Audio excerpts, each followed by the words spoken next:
ነገሩ ጉድ ሳይሰማ መስከረም አይጠባ ፍፄ ለሚያገባው ብሩኬ ቀለበት አሳሪ ነው። እንግዲህ እያደር ነገሩ እኔ የምለው ማለት ነው። ቆይ አሁን ምንድነው ይሄ? ፕራንክ ነው ወይንስ ቁም ነገር ነው?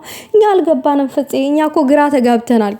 ቅማም እየጠፍታ ግራ ግብት ብሎን እያለን ጨርሰህ እኮ አንተ ግራ አጋባህን። እኔ አልገባኝም። እኔ በበኩሌ እኔ ምንም የገባኝ ነገር የለም። ሰላም ውዶቼ፣ ሰላማችሁ ይብዛልኝ በያላችሁበት። ዛሬም ተደገመ። ቅማምዬ አልመጣችም፣ ብሩኬ ግን መጥቷል በፍፄ ቤት። ነገሩ ግን እንዲህ ነው ውዶቼ። ለማንኛውም ላይክ ሼር አድርጉት ቪዲዮ ከተመቻችሁ፣ አስተማራችሁ ማለት ነው። ፍፄ የሚወዳት ልጅ አለች።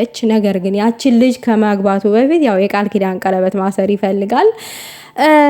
ግን እሱ አይደለም ቃል ኪዳን ቀለበቱን የሚያስረው ብሩኬ ነው። ብሩኬ የሚያስረው ቀለበት ለማን ነው? ለፍፄ። እኔ አልገባኝም፣ ምን እንደሆነ አልገባኝም። ምንም ሊገባኝም አልቻለም። በየትኛው አገር ነው? በየትኛው መንደር ነው? ለአንተ ጓደኛክ ሚስትክ ለጓደኛክ ለአንተ ሚስት ጓደኛ ቀለበት የሚያስረው በየት ሀገር ነው? ቆይ አሁን ተማሩ ነው ወይስ ተደነጋገሩ ነው ወይስ ምንድነው? ፍፄ ግን ለምንድን ነው እንደዛ ግራ የምታጋባውኛል? ምን ማለት ፈልገ ነው? ፍፄ ግን እኛ እኮ ግራ ተጋብተናል። ቅማምዬ ምን በላት? የት ሄዳ ነው?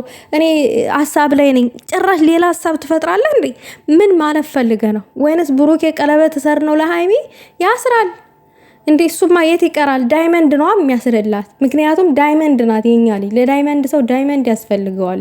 እና ሁሉም በጊዜው ይሆናል፣ ስቴፕ ባይ ስቴፕ ይሆናል፣ ሁሉም በጊዜው ማለት ነው። ግን አንተ በጣም ሙድ ይዘህብናል ዛሬ እኮ ፍፄ፣ በጣም ሙድ ያስክብን። እኔ ላገባ ነው ቀለበት አንተ ሰርልኝ ምናምን ነገር እንዲህ ጓደኛም ቃል ኪዳን ቀለበት። ቆይ በነገራችን ላይ ጥያቄ አለኝ ፍፄ። ቃል ኪዳን ቀለበት ሲምፕል ነው አድርገ ነው እንዲያየው? ቃል ኪዳን ቀለበት እንደዚህ በሰው ይታሰራል እንዴ? አንተ ልብህን በፍቅር ካላሰርከው ቀድመክ እንዴት ነው ሌላ ሰው ለአንተ ትዳር ለአንተ ህይወት ቀለበት ሊያስር የሚችለው? አልገባኝም። እኔ መጀመሪያ አንተ ልብህን በፍቅር እሰረው፣ ለፍቅር ዝግጁ አድርገው። ከዛ በኋላ ነው ሁሉ ነገር ሊሆን የሚችለው። ስታፈቅር ነው፣ ማፍቀር ስትችል ነው ልብህ የወደደው ልብክ ያስገድድህና ለዛች ለምትወዳት ሴት በቃል ኪዳን ቀለበት ታስረላታለህ። ቃል ኪዳን ቀለበት ታስርላታለህ። ለምን? ፍቅራችሁ እንዲጠና። ፍቅራችሁ ከጠና በኋላ ወደ ትዳር ይቀየራል ማለት ነው። ፍቅር ኃያል ነው። እንደዛ ነው እኔ የማውቀው ማለት ነው። ነገር ግን ደግሞ አንተ ሳታፈቅር አይኔም ባይኔ ላያት ነው ትላለህ። አይኔም ባይኔ ላያት ነው። ምን አይንህን በመጀመሪያ ሳታያት ነው እንዴ ቀለበት የምታስርላት? አልገባንም እኮ ፍፄ።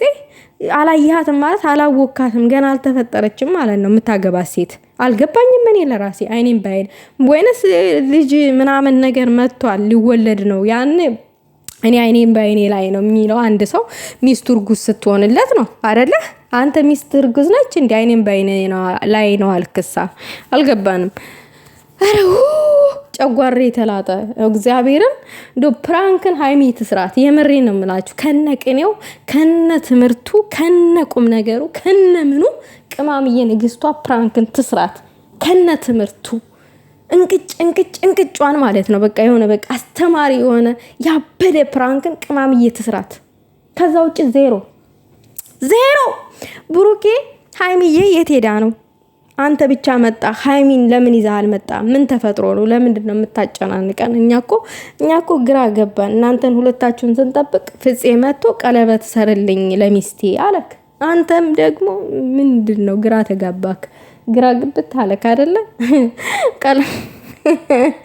ሰው እኮ ሌላ ነገር ውለታ ይውላል። ያው ጓደኛው ሲያገባ ድስት ይሰጣል፣ የሆነ ማማሲያ ይሰጣል፣ ምናምን ሳህን ይሰጣል፣ ምናምን ነገር ይሰጣል። እኛ የምናውቀው ማለት ነው። ጓደኛው ሲያገባ የጥሎሽ ብረት ድስት ምናምን ነገር ይዞ ይሄዳል።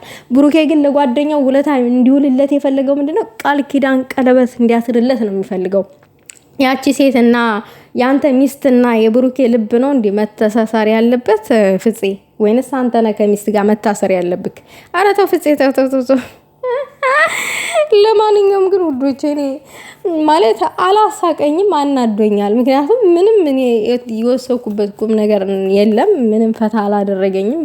ባጭሩ ቅማምዬም ስላልመጣ ይደብሮኛል። የበለጠ እንደውም ደበረኝ።